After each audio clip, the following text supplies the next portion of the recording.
What's going on, guys? Welcome back to the channel, Curry Time Pizza. My name's Milan, or Milan in Indian, and what I'm doing is I'm taking a pop-up at a pub into a full-time kitchen inside the same pub, turn it into a pizzeria right here in the UK, Crawley, West Sussex, halfway away from London. Anyways, guys, I'm just organising a lot of the stuff and equipment that I've bought since the pop-up, and some new equipment as well, obviously to help me scale into a 5 days a week operation in the pub that I'm already working at, doing my pop-ups. So I was just literally tidying up, just organising, just finding just bits that were missing. I've kind of found everything now, so I thought, you know what, it'd be a good opportunity for me to make a video, show you guys what sort of equipment you need for a pop-up pizza, if that's what you're doing, or if you are thinking of scaling into a full-time sort of pub, or whatever. If it's a shop that you're opening, this video may help you to sort of work out what equipment you need, what you don't need. I'm obviously building it on my own, one-man band, so I'm trying to save a bit of money as well, and I'm sure you guys are as well. Trust me, I just don't have any money at all, so especially not now after buying all this stuff. So look, without further ado, let's just get straight into the video. I ain't gonna mess around. Let me just show you some of the basic equipment that I've got. What's down here? Mind the mess, guys. This is like the conservatory, and it's just full of loads of stuff. Actually, let me show you the most exciting sort of bit of equipment, in my opinion, is the mixer. Here we go. So a lot of people ask me about the mixer, which one you got, blah blah blah. So look, here we go. It is proper big, I ain't gonna lie. Look, jeez. I'll put my hand here so you get a, you get an idea of how big this the bowl is. Easy. Right, here we go. Look, it is massive, guys. Honestly, look at it. That's my head. Don't know if you can see it, and that's the mixer. The maximum I've done in this mixer is about 72 dough balls. I've worked out, I think it's a 40-litre bowl, 35 kg capacity, and I think we worked out I can probably do about 265 to 270 gram dough balls, so it's more than enough for what I need. It's a brand called Italianox. I bought it from ecatering.com or .co.uk, I don't know. Cost me about 850 quid. It's not bad. Ideally, I do want a sun mix. I think we all want the sun mix, don't we, guys? But yeah, I can't justify that right now. But yeah, this one's a good choice. So far, so good. I've had it since September, no problems. But it is massive, though. Look at it. It's just huge.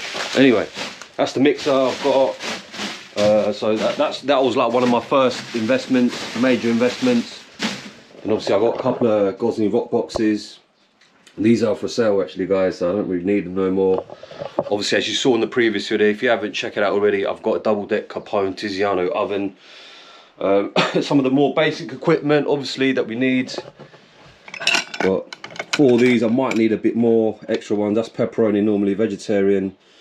The vegan and chicken, I probably need to get a couple more different ones as well. I've got a couple of these for the sauces. Hold on, Jesus. This is one of my first dough scrapers that I bought. This is actually from B&Q. It's got sharp edges, so I thought, you know what, then I saw a few guys, professional guys. I'm gonna be professional, don't worry. And obviously this is the Lili Codroipo Italia. Excuse my pronunciation, I'm trying to improve. And this is the bench scraper by Lili Codropio as well.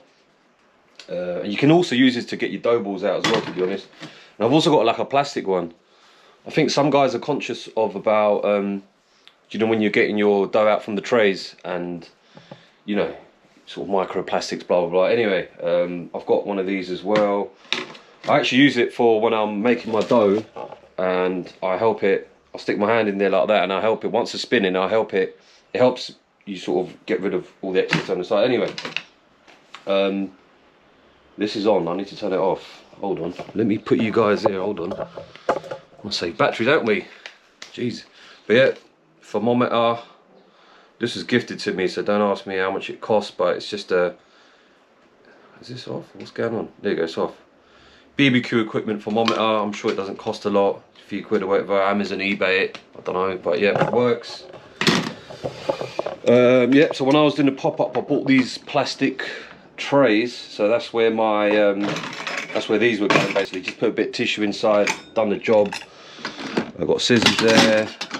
So I recently bought this as well. Hold on, look. So I bought a little mini skillet because I've started to do garlic naan bread. So this literally will go in the oven, and yeah, that was proper cool, guys. Heat up the garlic butter. And obviously I've got a professional brush as well, French made in France. Matfer, the brand is. Found it on Amazon, but yeah. Yep, I've got my gastronome trays and the lids, which I'm still actually going to use actually, so I'll continue to use those. Let me just put this all back. You know what? I'll do that after. I don't want to waste your guys' important time. But thank you if you're still watching the video. Thank you if you still made it this far. Turn that window, it's a bit noisy out there. What else I've got this, which is dispenser stand for what's it, when I'm making garlic sauces, garlic dips, to put it in the pots, but I didn't actually find that useful, so that's probably going to be for sale. These are really good. My Way 8 kg kitchen scales. To be honest, I'm measuring out dough a lot more than 8 kg, so I wish I bought a slightly heavier one. This is great if you're doing like 30, 40, maybe up to 50 dough balls, but otherwise you can do more, but you just got to make sure you work out, you put a note on how much dough you've weighed. Otherwise, if you go over 8 kg, it just resets and it's just a nightmare, guys. Let me know if that's happened to you before, because I hate it. So this is one of my first, you've seen this in the first video. As soon as the pizza comes out, you slam it there so it doesn't get moist underneath. So definitely, if you want a crispy pizza, if that's what you're doing, make sure you buy one of those. This is my first stand for the pizza screens. So this fits 11, 12-inch pizza screens. But I had to buy another one because now we're going to be doing 18-inch pizzas by the slices. So I needed a slightly deeper one. So we found one. But yeah, these are the screens. Obviously I've got a bunch of these. Let me just stick these there. But what I might do, I saw it at Pommy's in Brighton. They've got two of these, so they put one there like that and one opposite. So then you can fit like a massive screen. Let me show you actually, hold on. Well, let me show you the trays, because that's what's essentially gonna go on there. So these are my trays. They are massive. Look at the size of them, guys. Jeez. These are 20-inch trays for an 18-inch pizza, just so I can cut them, you know, properly. And look, let's test it out. See what I mean? It does fit, but it doesn't really fit. So obviously if I have another one of these here, then obviously I can just slide it and it just hold a lot better. You see what I'm saying, guys? So I'm just going to buy another one of these, put it there directly opposite, and boom, that should do the trick hopefully. So I mean, I've got 4 of these trays. Hold on, let me put you guys down here. Hold on, hope you don't fall. Just wait there. Right, I've got 4 of these trays, and I've got 18-inch pizza screens. Here we go, look, these pizza screens. So I've got 18-inch pizza screens here. Big up Chevy's Pizza. He's the one who recommended me to buy these screens from a company called, oh flipping heck, I can't even see it in the, oh mate, I forgot. But if you are interested, guys, just write me a little comment. I'll let you know where you can buy them from. All these bits and bobs, screens, pans. Anyways, guys, yeah, about 9 minutes in the video. I don't want to keep you guys too long. I mean, if you guys are interested, I can, you know, make more of these kind of videos. But I'm just documenting this whole journey, Currytown Pizza, from a pop-up to a pub. Anyway, I've got this brush. It's made out of brass bristles. I've heard brass bristles are better for a corduroy stone. You know, for your stone. So I guess this would be very useful for even if you've got like a Gosling rock box or whatever. But I'm still yet to try that. My condiments tray, that's gonna be very useful.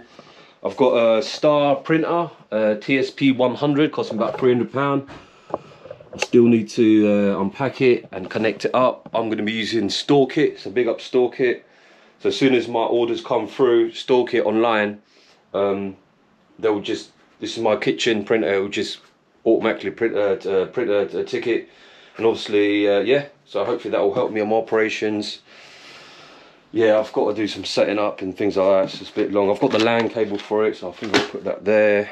I've got a doorbell because it's a closed kitchen, it's not an open kitchen, so so what, you know, the door's just literally next to where I'm going to be in the kitchen. It's only a few steps, so as soon as a punter comes through to the pub, they want to place an order, but they don't want to, because I'm going to have my store kit QR codes on all the menus on the table. So then yeah, I prefer people just do that. It saves me coming in and out. But look, if they do want to see me, say hello and order, paying cash or card, whatever, I can do that. Just ring the doorbell, so that's why I got that. What else? Yeah, this is going to be stuck on the pizza prep station. I'm going to buy a granite one. That's my last investment. So I still need to buy that, guys. What else do I have here? This is bits and bobs. These are my dough boxes. I got them from, I can't remember. They do the job. I think I've made 72 dough balls, but I split them into 2 boxes. Because I do a cold bulk first, then I ball them up after. But anyways, guys, I've also got this Cambro dough tray, or dough box.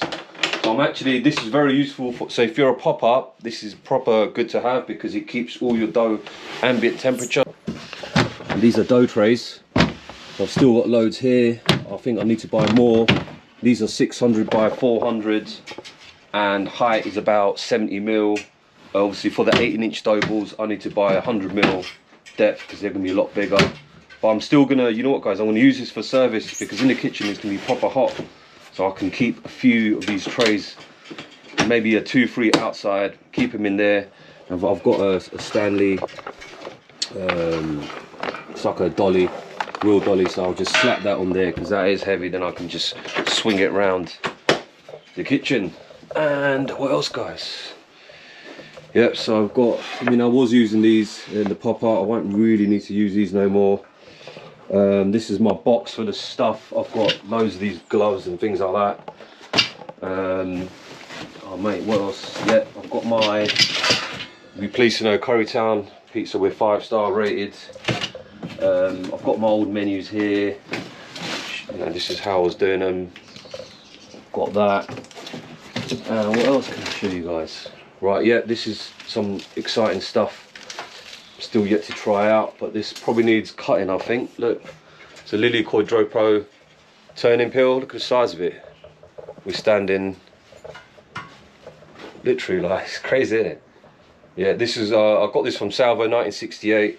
We get all our stuff from Salvo, as much equipment as possible if they've got it in stock, of course. Flour, Casio. We'll do some more videos, guys. We'll do some more videos about how I make dough. I do have an old one, but it's not great. But yeah, we'll do some more videos, guys, as soon as we're in the kitchen.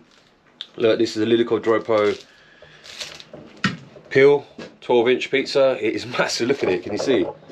Crazy, isn't it? Jeez. But yeah, this cost about 100 and, can't remember, like 110 quid or whatever. But I think it needs cutting because it's proper long, isn't it? Got that, and also, Jesus, everything is everywhere, guys. I've got a wooden peel as well. Hold on, let me put you here again. Hold on. Sorry, guys. Let me to fall. Look, let's just slap it here. Damn. Okay, look, I've got this wooden peel as well, and this is going to be for 18-inch pizzas.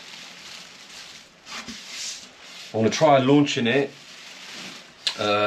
direct to stone, but my thinking is that when I'm scaling up and when I've got to train people, I think it might be easier just to make the stretch out the pizzas on the screens first, slap it on there, then shove it in the oven, because I think it's a little bit more, it's a bit more friendlier, more user friendly, especially if you're trying to scale up and teach a whole bunch of staff. But ideally I would like to have the 18-inch pizza straight on the stone, but some of the results that I've seen from other pizzerias like Spring Street Pizza, London Bread Store, they're all doing this, so it's, you know, it's kind of working for them. So hopefully it's going to work for me, guys. Jesus, it's a lovely sunny day today. Washing's out. But anyways, guys, any other questions, let me know. I'm going to be doing a lot more of these videos. Just waiting for the electrician to sort out the electrics in the pub so I can connect my oven. Then we can do some testing. I'm going to have some special guest chefs coming through to the kitchen as well. I'm going to keep it a surprise. Some big chefs coming, trust me. So yeah, it's worth subscribing to the channel if you like this sort of stuff, if you're a pizza chef or if you're just a pizza lover. I'll see you soon, guys, in the next video. Ciao, ciao, guys. Thank you for watching.